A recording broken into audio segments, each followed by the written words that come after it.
Hi guys, it's Sophie. So today I'm going to be doing the Booktube Newbie Tag 2.0, which isn't really a newbie tag, but I just really like reflecting on Booktube and I thought this would be a fun way to do it. I've seen a few people do it recently and I thought I'd jump in with my answers as well. So the first one is, what genres would you like to see talked about more on Booktube? I'd love to see more non-fiction talked about. I really like non-fiction and more essays as well because I'm like really loving that at the minute. You probably know like Robotnik is a really good channel to look for if you're after essays, but I kind of wish there was like a little bit of more of a wider kind of Booktube presence, I guess, in that kind of memoir, essays, journalism element, because it's something I rarely see, and I guess it's something that isn't that popular in terms of reading material. But non-fiction in general, I think some political non-fiction is becoming more common on BookTube, which is really fun. But yeah, I think probably like the storytelling non-fiction is what I wish there's a bit more of. Question 2 is, what do you think is the best way to make friends on BookTube? Talk to people, comment on people's videos, she says, being terrible at that recently. But yeah, like just talk to people, interact with people. If something nice happens to them, say well done. Like just be a good human. I think if you're a subscriber, it can be kind of hard sometimes. Like if there's someone whose videos you watch and you're like, I really want to be your friend, I get that. But it's a bit hard because it's such a one-way relationship. So you, as someone who's filming videos, has chatted about loads of stuff in your life and like, you know, what I look like and what my house looks like and all those kind of things. But a subscriber is like kind of a blank entity. And that's not to say like I would never say like you can't be friends with someone who's a subscriber. I think actually it's really nice, and I have a few people I talk to really regularly who subscribe to my channel and don't make videos themselves. But I think it's being willing to share like a few things about yourself, because it can feel a bit like you feel a little bit overexposed, I think, when you're on a one-on-one with a subscriber, whereas now it doesn't even stress me at all. Like I wouldn't even think about it. But I think from that element, then yeah, it's about like just being chatty, like saying a little bit about who you are and stuff, so you're not just like a scary person who knows more about you than you know about them. Question 3 is, what do you enjoy the most about making BookTube videos? About making them? I don't know, I hate setting up because it's never quite right, and it stresses me the whole way through editing knowing it's not quite right, and if I'd taken a few more minutes it would be perfect. I think what I like most is the fact that now I'm at a stage where I can kind of just sit down and natter and I don't feel really uncomfortable about it. I think it's being able to, I have a cat on my mic, I think it's being able to like chat without fear of being judged. Like I've got to that stage in my channel and I really like that, and that's a really nice thing and a really like precious thing for me, so really that, weirdly. Question 4 is, what do you like least? I've kind of spoiled that one. It's the setup. I hate trying to like make sure my mic's plugged in, my computer's on and the thing is focused and I'm sitting in the right place and you can see my head, and it stresses me out because there's always something that's wrong, and I always see it the whole way through, and I know you guys can see it and you're not commenting and being nice. That's genuinely my least favourite thing. That's why I often use my old camera lens, because it autofocuses without the noise, so I don't need the mic, I don't need the laptop, I don't need the new lens, and it's much more chill as a filming experience. What videos other than tags, TBRs, wrap-ups, reviews and recommendations would you like to see more of? I actually really like favourites videos. They give me like life envy. I don't know if you guys have the same thing, but I think they're a really nice way of getting like other things into your life than just the books, because I really like books, obviously, but sometimes I can only buy books, like I buy books and nothing else, and seeing people get excited about clothes or candles or mugs or tea or food kind of makes me go like, oh yeah, I'm allowed to buy other things, and that can be really nice. So I think, even though I don't make them very often, like monthly favourites I really like watching. Question 6 is, what are some themes you want to see more or less of in books? Mine's easy. I read a lot of literary fiction. I really want to stop the like magic penis thing where there's a guy who is just enamoured by the fact that he can have sex with other people and like throws his whole life away to have sex with a younger woman.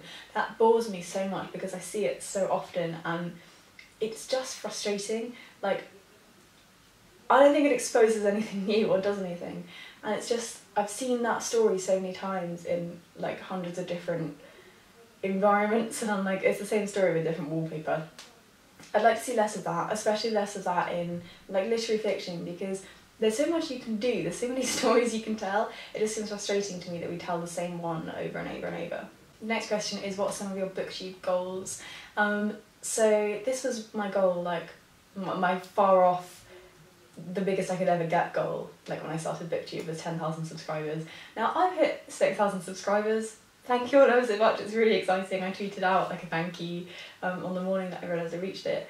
And that's just becoming like, that number is not just being like a, yeah, I could maybe do that, yeah, like me being cocky. That's like becoming a thing where I'm like, I could maybe do this.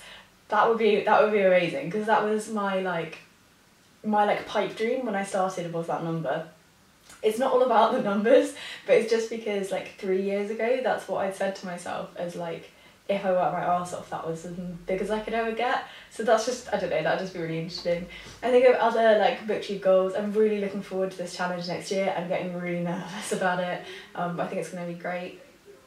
I am really happy that my channel is like at the stage, like I say, where I feel really comfortable, and I think that was a big part of it, was feeling like accepted and here in the community. So that is kind of something I feel like I am now.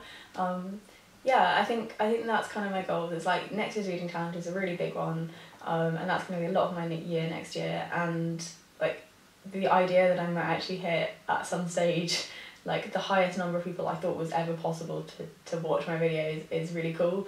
As I say, like it's not about having X number of people or it's good or bad. That's not really how this works. It's much more about the content you produce. But it would just be cool because I've had it in my head for such a long time. Question 8 is, what advice would you give a booktuber who's just started their channel? The one piece of advice I'd give you, like genuinely, all of the rest of it, I don't think is important. Just keep making videos. Like, you can stress out about all the other stuff, but the more videos you make, the better you get at it and the more confident you feel. And consistency in producing videos and putting them out there is what keeps your channel going. Genuinely, that's it. That's the one tip I have. That's the only thing that I've done that's got me from where I started with no one, like everybody has, to where I am now, where I have like a decent sized channel that I can chat on, which is amazing. It's literally just I kept going, and I think especially at the beginning when you're like 0 to 100 subscribers, it can feel like no one cares and no one's watching. And I think there are some people on BookTube who are really, really good at reaching out and saying like, hey, welcome, when people start, because that stage is so important. Like if you've just started and you're getting disheartened because you don't feel like anyone's there, keep going. 9 is, what are some qualities or traits that you look for when watching other booktubers? For me, I'm not, it was when I started, but I'm not so interested in the kind of unbridled enthusiasm side of booktube. Some people love that because it's obviously peppy and exciting. What I really like is to see critical, considered thought and people who know that area of books really well. That's what I like watching the most. So like when I think about like Jen and Mercedes, who are obviously really huge channels, and Jean as well, they know the books they like really well and they're really confident about talking about them. That I love because I feel as though I'm in safe hands when I'm watching them. And I think that is the fact they read so often and the fact they talk about the book, the kind of types of books they read so often, that it's just really nice to watch someone be so confident about what they love and what they know. That's really what I like the most. But I also like people who sort of challenge, I guess, like the typical reaction to a book and maybe try and pull things apart. I think that can be fun. Like the more critical side of BookTube is entertaining to watch as well. And what's a fun fact about you or hobby besides reading and writing that people on BookTube might not know you have? Some of you will know that I do this, but some of you might not. I don't know how long it's been, but like I knit quite a lot and I like crafty stuff, like mostly knitting, although I have a cat that's asleep right now next to me. She may suddenly wake up and she see this. She eats all of my wool. Like I have my like boxes like stashed like here. She's constantly in my knitting boxes, and if she even like sniffs the wool, she's killing it. And I don't really know how I'm gonna knit when it's winter and I actually want to do it properly with the cat. Like I didn't think this through. I'll figure it out. I don't know how I'm going to figure it out, but I'll figure it out. So like I often do knitting. I knitted my own jumper last year, which was great. I love that jumper. And I'd like to make more of my own like jumpers and like scarves and coats and stuff. Now that I'm a bit more confident with actually sitting down and knitting properly, because I think it's really easy just to make really simple designs when you're starting out, but now I kind of feel like, yeah, screw it, I can make a jumper if I need to. So yeah, I think that is probably something that some of you will know, but some of you might not. To be honest, I've been kicking around long enough now that I think most of you know most of the things I do now. I kind of feel like there's just a window into my soul that's on the internet, and if anyone wants to look, then they can. Yeah, so hopefully that has been interesting, hearing me chat a little bit about BookTube and non-BookTube stuff. I really like these kind of videos, and hopefully you guys do too. It's a bit of a chance to talk about our community, which we don't often do. We talk about books more often, but I really love this community. I think it's fantastic, and just the chance to kind of discuss that a little bit just makes me really happy. So yeah, I'm gonna go now, but thank you guys for watching. Thank you all for subscribing, seeing as I've rattled on about subscribers for a while. But yeah, like I was so happy when I got 6k, and it's just you feel so heard and so listened to, and like I really struggle with that, like feeling like what I say matters or what I do counts for anything, and like quite often for me, like knowing I can post a video and people actually want to say something back, like makes me challenge myself and makes me think like, oh, maybe you're not such a piece of shit. So thank you all for being here as always. I'm so happy to be a part of this community and have the chance to talk about books with people who love books just as much as I do. Alright, see you soon. Bye.